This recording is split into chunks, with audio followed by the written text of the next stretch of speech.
Harjoitus on Venäjän Jevgenia Kanajevan ohjelma. Ja kuten näistä lähikuvista näette, todella upeita kokonaisuuksia ovat myös nuo voimistelijoiden puvut nykyisin.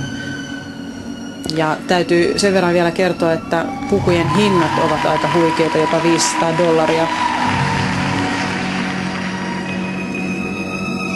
Ja suurin osa puvuista tulee tällä hetkellä nimenomaan Venäjältä. Tässä olemme nähneet huippuvaikeita vaikeusosia.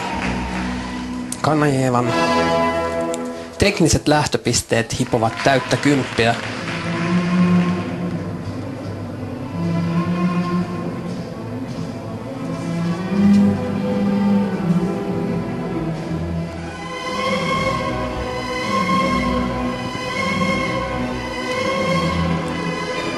Siinä todella vaikea kierreharppaukseen, vieritykseen kiinni samanaikaisesti heitto. Että aivan mahtava pystyspakattipiruetti.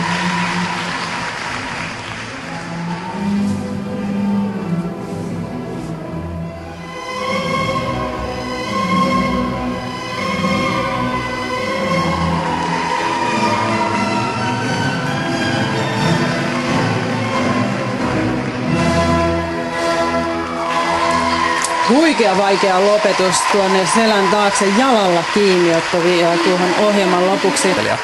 Kyllä, ja hienosti selvittää Jevgenia Kanajeva nimenomaan nuo vartalon vaikeusosaliikkeet ohjelman aikana.